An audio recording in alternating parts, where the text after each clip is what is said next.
In this video, how I changed Change by DEFTONES into drum and bass. It started off with the idea, a guitar. And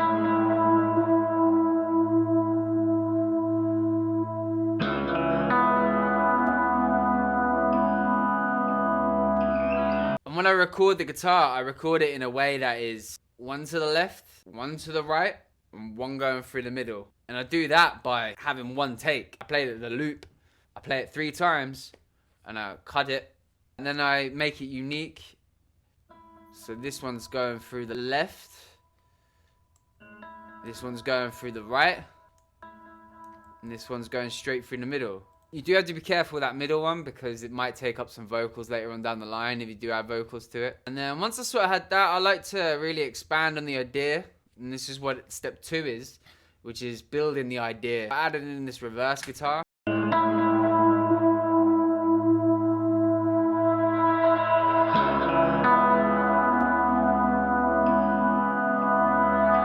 And this technique is quite popular in like lo-fi hip hop. It's a cool way to add movement to another way is just static guitar. I then made this sound, which is pretty cool. I riffed in this random solo, which you can hear here.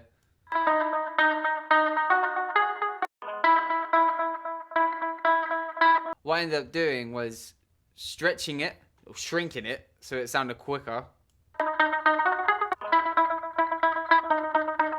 So that going with the melody was like this. It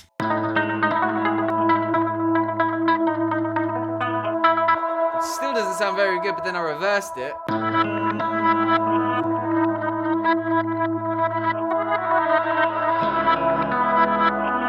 Gives it that sick kick feel, you know?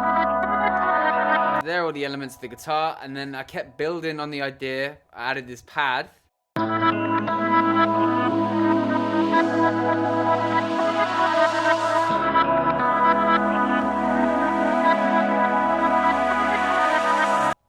These chords are just what I figured out. They're exactly what I'm playing on the guitar, and then I just found out what they were on MIDI. After that, I added in drums. I used all my sounds on drums from Ronnie Size, who's a sick drum and bass producer, and he has a kit on Loop Cloud. I'll put the link in the description.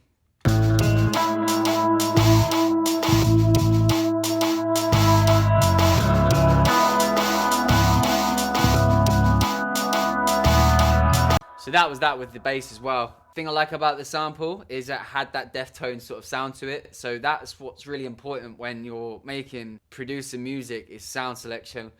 And if you know the style that you're doing, but you're also trying to make it your own thing, like bring in your own taste to it, you know? Don't just go for whatever you see other people do or hear what other people are doing. I was brought up, I brought myself up into like heavy rock and rock music from like the 2000s. So that's like sort of my taste. I understand that's home for me. So when I expand out to these other places, that's where I'm like drawing the influence from to get the sound that I kind of like want. I layered up the drums with all this.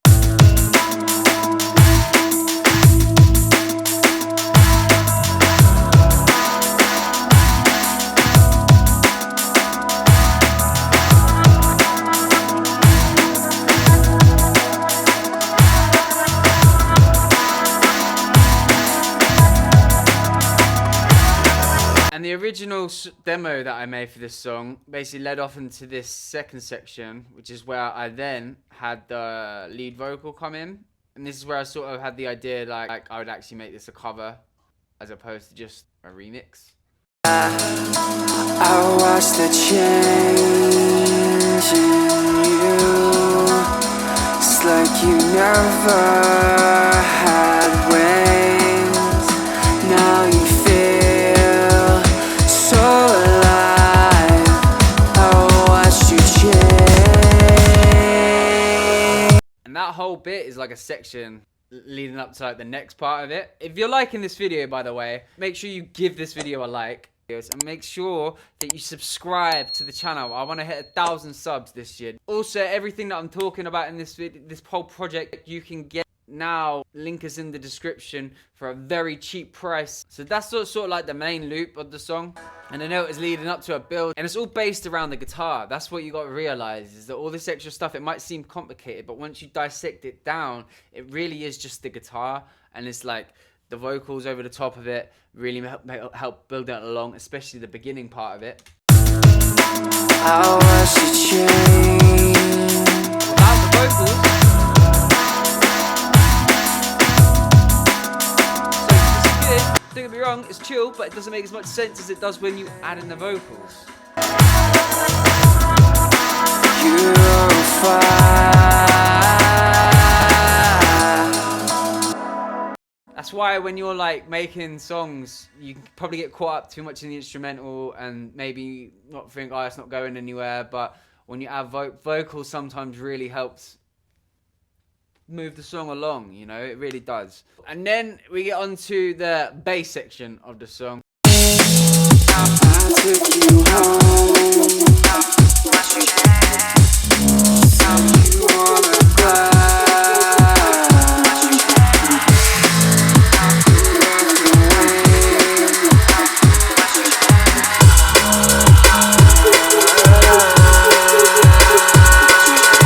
What I done here is I got quite a few serums. I listened to Stranger on YouTube. If you do check him out, he's a very good sound designer for Serum. There's the patch. Do what you want with it. So yeah, it's also sidechained to the kick, so it adds. I'm no good at explaining sound design, but this is what it is. This is how. If you want me to explain more of it, comment down below. The overlooked part of producing is the transitions. It helps you even realize, oh wait a minute, I'm in a different part of the song now. I need a new energy. I need a new something to bring it along. See, you might not hear it, but you feel this. You feel these transitions. If you want a transition, go on Splice, get Splice, buy a pack full of transitions, like Google packs. Like they're so easy to find now. It's so accessible. And then once you get them, it's knowing how to use them, how to add your own chef kiss taste to it. Yo! Oh, buddy. That's how you make music. That's really the ifs and outs of not just a remix, but any song, man. Doesn't matter what you're making. That's how you sort of do it.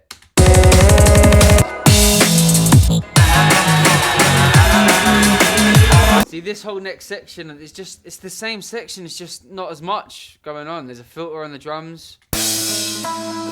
It's all about dynamics. Dynamics help different sections of the song. It's all about like progressing on from one loop and like adding different sections with different energies, but all the same idea, which is all comes from the one thing that I said at the start of the video, which was the guitar. And that, my friends, is how you cover. That's how you remix. That's how you make any song. If this video has helped you in any way, I'd love to keep making videos like this, helping everyone become a better musician, a better producer, a bigger lover, maybe, of whatever you do. And you could do that by purchasing a shirt, a hoodie, even a mug from my store, Drew Does Beats. It's nothing but love.